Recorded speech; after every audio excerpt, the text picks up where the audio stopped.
Olá, beleza? O papo hoje é preço versus valor. Como é que você consegue trabalhar valor e como é que você consegue diluir o preço? Primeira sacada que você tem que entender. Preço virou quase que um gatilho mental social, no sentido de pobreza. Quanto mais você fala de preço, mais o seu cliente entende que ele está perdendo. Quanto mais você fala de valor, mais o seu cliente percebe que ele está ganhando. E existe uma grande sacada. A percepção de preço é maior no início do seu processo de fala com o seu cliente e ela vai diminuindo à medida que o valor vai aumentando. Isso quer dizer que é inversamente proporcional. Se eu conversar durante 3, 4 minutos de assuntos de apresentação de uma proposta de venda de produto ou serviço, no início, o nível de preço na cabeça do meu cliente está alto e de valor está desse tamanho. Enquanto vai passando o tempo, eu vou aprendendo como fazer isso, né? Lógico, antes. E eu vou estar todo estruturado para o preço começar a diminuir e o valor começar a aumentar. Enquanto um está lá em cima já, eu tenho que ir trabalhando o meu cliente para ele fazer o quê? Chegar a entender isso aqui. Eu nunca devo falar meu preço ou focar no meu preço antes do cliente entender o valor. Por que a gente tem muito problema dando preço no início do processo de negociação? Porque não dá tempo do cliente perceber o valor, o quanto ele vai ganhar. Então o preço está aqui em cima, eu já falo o valor, a percepção dele é o quê? Vou perder muito. Quando eu deixo o preço para o final e trabalho a geração de valor durante o período que eu estou trabalhando no meu cliente, no meu discurso de fala, de vendas, o que vai acontecer? O preço começa a ficar diminuído aqui na cabeça dele e começa a entender o que ele vai ganhar. Quais são as soluções que ele está ganhando para resolver a vida dele. Aí eu começo a ter um equilíbrio. E vou te fazer uma brincadeira. Se você recebesse uma proposta por e-mail hoje, ou por WhatsApp, hoje, que tivesse lá no WhatsApp 30 linhas, vai aparecer assim, ler mais. Aí você até aí você não viu o preço. O que você ia fazer? Você vai até o final da proposta no WhatsApp para descobrir o preço. Por quê? Porque aí você está vendo exatamente quanto você vai perder. No e-mail que eu tenho uma proposta de 5, 6 páginas, quando eu entrego essa proposta por e-mail para o meu cliente, primeira coisa que você como cliente faria, vai para a última folha até achar o preço. Você praticamente nem lê nada. Aí você olha o preço e fala, nossa, isso tudo? Claro, não gera valor.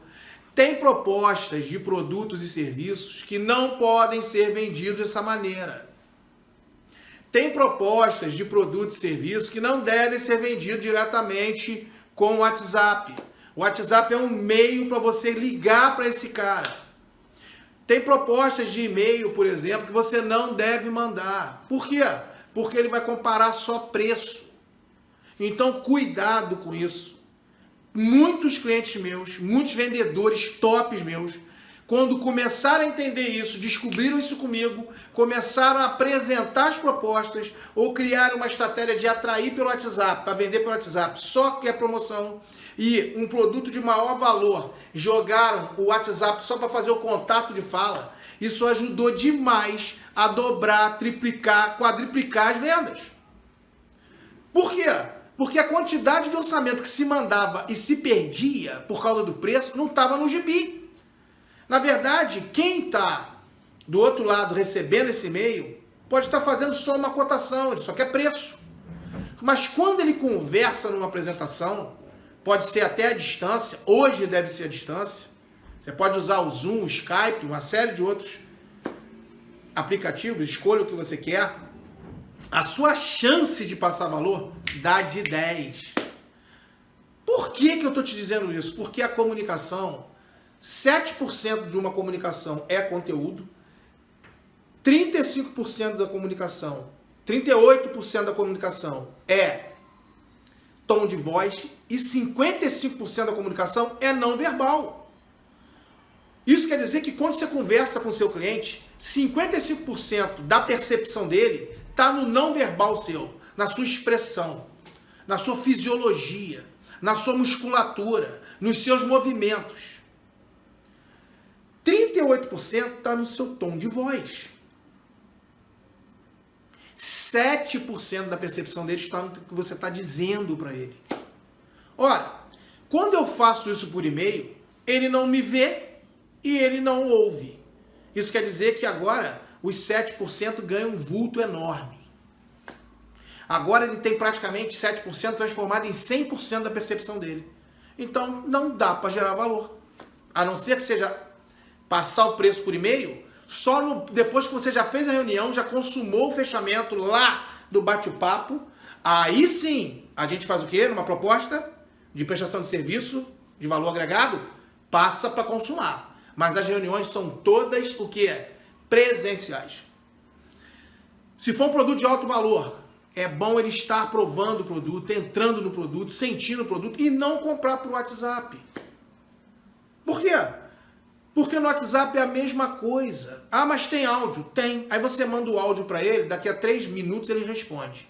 Aí você manda outro logo na sequência, daqui a 2 horas, acabou a comunicação. Ela fica toda quebrada. Você já viu uma flecha quebrada voar bem? Uma flecha quebrada não pode voar bem. Porque cada fratura que ela sofrer, o ar vai deformar, vai mudar a trajetória. A comunicação é uma flecha que tem que ter um alvo. E comunicação não é o que você pensa que está dizendo, não. É o que eu estou entendendo que você está dizendo.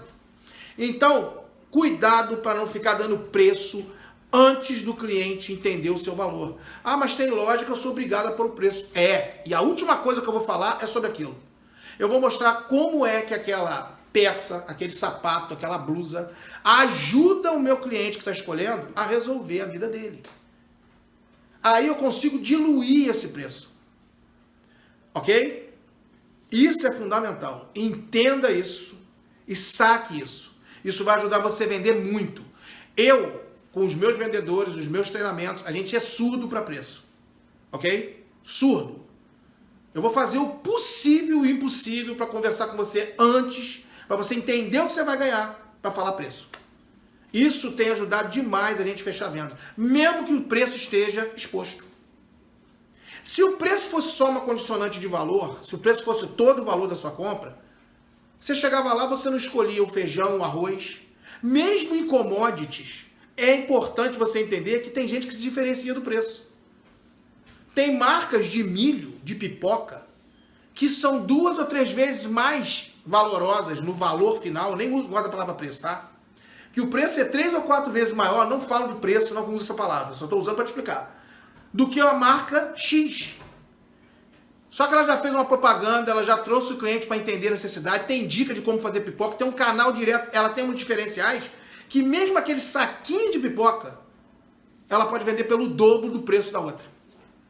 Batata frita, para estrogonofe, palha. Mesmo sendo um commodity, tem empresa que consegue ter uma margem muito melhor que as outras. Por quê? Porque se diferencia, mesmo trabalhando coisas que têm preço praticamente dificílimos de mudar. Arroz. Tem marcas de arroz que você escolhe que não tem o mesmo preço da marca X. Você vê, as pessoas conseguem diferenciar preço com commodities, que são produtos de altíssimo consumo social, né? Ou as commodities que você exporta, tipo minério de ferro, são outras commodities, né? Mas essas commodities que a gente tem no mercado interno, que a gente usa no consumo diário do ser humano, arroz, feijão, fubá, sutiã, calcinha, cueca, isso tudo é commodity. Cara, esses são produtos de base larga de mercado e todo mundo usa. Então, quer dizer, é muito difícil trabalhar preço nesse período, nesse nível de produto. As pessoas conseguem. Quanto mais aquilo que não é commodity. Ora bolas, pense nisso e veja se o que você está vendendo é preço ou valor. Preço é um componente do seu valor. Não transforme todo o valor do seu produto ou serviço em preço. Isso vai fazer você ficar comum no mercado, não gera nenhuma expectativa boa para o seu cliente e ele não te reconhece como relevante. Vamos para cima, tamo junto, um abraço.